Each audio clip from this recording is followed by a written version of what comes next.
Hey everybody, this is Danielle Love, founder of the Sacred Sexual Energy Experience, here today with my good friend and amazing client, Ina, who's going to share with us some of her experience going through the Sacred Sexual Energy Experience program. So I'm very excited to hear what she has to say because it's not like we've rehearsed this.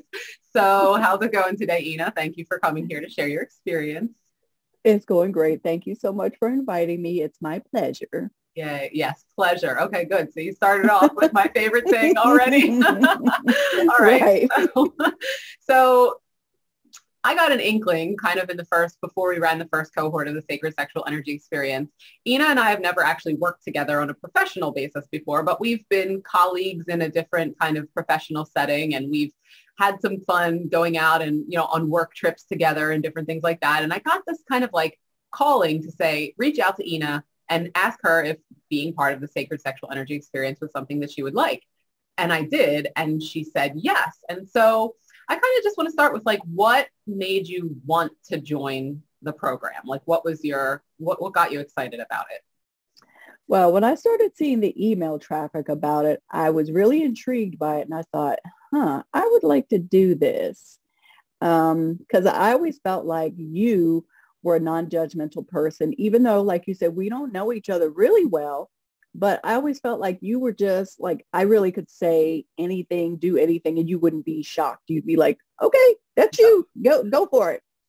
So when you called me, I was like, oh my God, yes. She's speaking my language.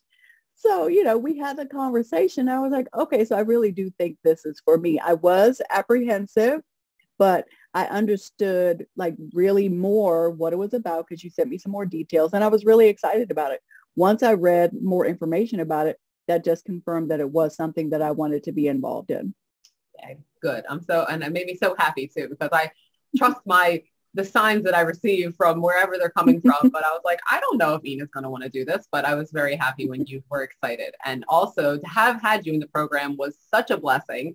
So I want to talk a little bit more about that as well. So tell me kind of, what was your experience like? Like what did it feel like to be part of it? What did you learn? What was it like being in that community of women, which we all know can sometimes in the world feel like, oh, what are all these other women going to say? Or, what was your experience throughout?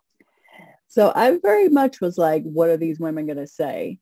So I think at first, though you and I had communicated one-on-one in writing and via Zoom about some adventures in my life and a troubled childhood and stuff like that, I still was like, okay, so let me feel these ladies out first before I really divulge any dirty details about my life. Because, saying it is one thing, but then having these people on camera. So I really looked for reactions, facial reactions, body reactions, their tones or responses to me. And I really feel like, okay, this is happening. So I can really say what I want to say. And my experience was great. Like I said, I was very apprehensive because I am not very often open, like completely open about stuff that I've gone through and stuff that I do and my experiences and my, my life preferences and all that. I very rarely am open to discussing that, even with my own family members. So it was a great experience for me. I did not ever feel like I was being judged, or I didn't feel awkward about just coming out and saying something that I had done or something that I hadn't done.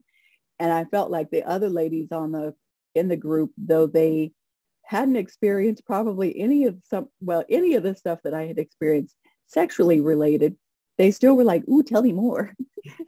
And it's okay. We're okay with it. It's not something that I don't think any of them would try, or who knows, maybe now they will. But I never felt judged. Right. So I was very happy with that.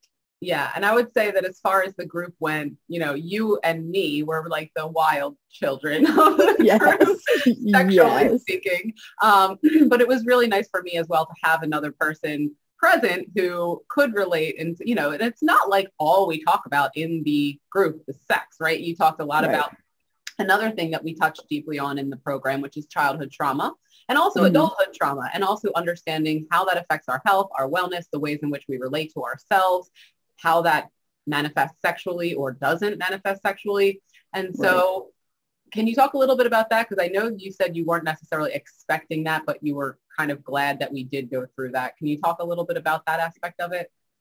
Through the childhood trauma part? Through how we kind of just like assessed and addressed trauma as a general lifelong kind of thing that we've all experienced in some way, shape, or form, but having the space and the witness of other people to see and hear you for what you went through and how that felt to be able to express that in that way and what that felt like for you.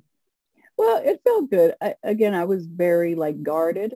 I think I put a lot in writing on the information that I like on the application, so to speak, to you. I put a lot in writing, and there was still more that I could tell you that would, curl your toes about childhood trauma. But I felt comfortable, especially after hearing other ladies in the groups, their childhood trauma, though it was different from mine, it was still childhood trauma that was affecting them still to this day. And it made me think about the childhood trauma that I experienced and how it affects me today. And that's not something I think I don't always relate the childhood experiences to today, because I really just like push them down, because I don't talk about them. But it made me realize that it is something that still affects me to this day, which isn't good. And it was also troubling for me to hear some of the experiences. Not troubling like they're bad people or something. It was just troubling to hear other people's experiences as a child. Yeah. Just knowing that it's not as uncommon as people think it is. Most of the time, it's just brushed under the rug. Yeah. And I think that's one of the biggest kind of aspects of what I'm doing in these programs is to really create the understanding and the awareness that none of us are alone in what we experience. Like you said, they might not have experienced the same thing, but we are a generation of adults that are traumatized, whether we were traumatized as children, we're being collectively traumatized right now through the COVID and the pandemic and the collective unconsciousness of the world.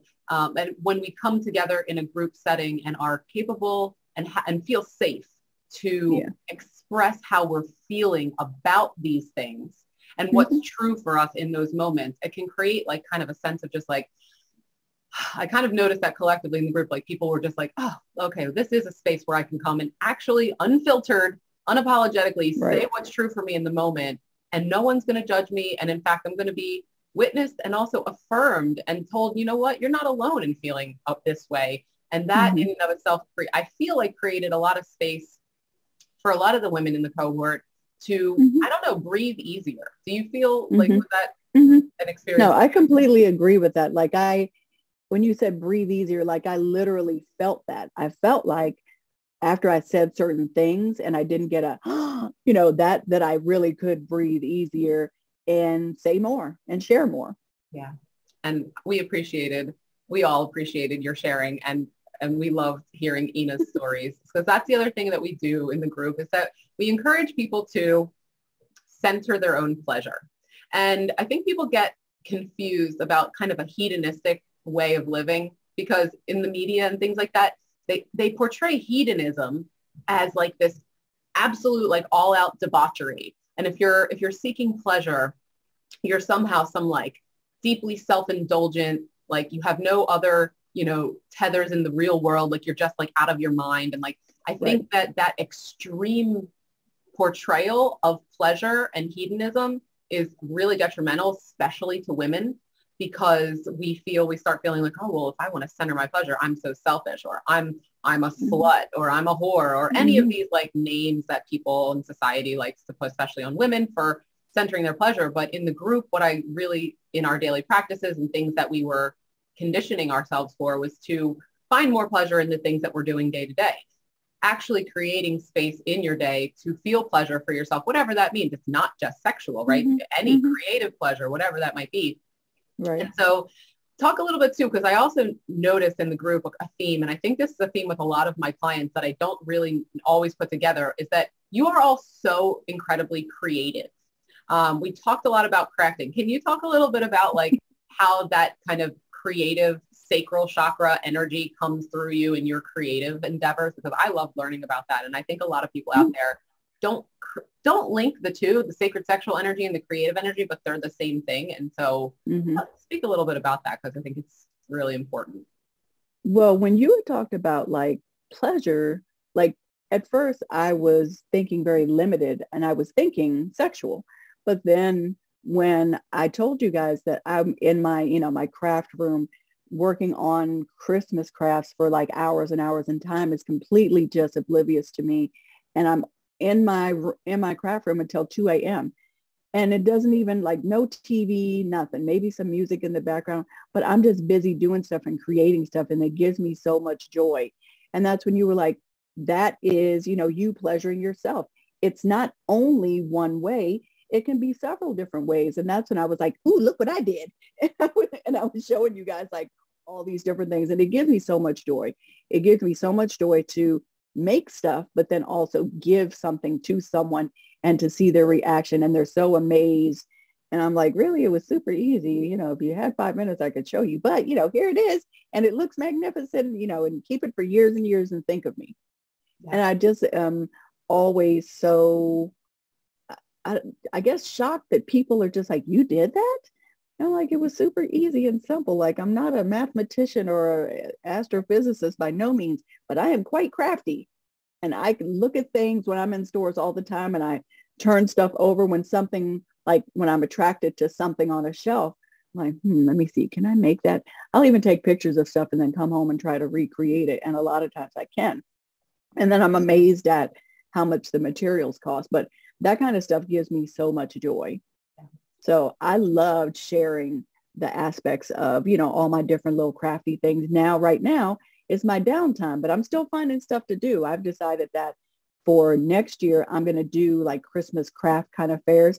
So I'm going to just continue to work on Christmas stuff and stockpile it until I don't have anywhere to stockpile it, and hopefully go to some sales next year and sell my stuff. And that will give me joy, because it will, of course, be putting money in my pocket, but it also will give other people joy. There's a lot of people like handmade something to give to someone. Even if they didn't make it, they'll be like, oh yeah, some lady in the neighborhood made this. Look.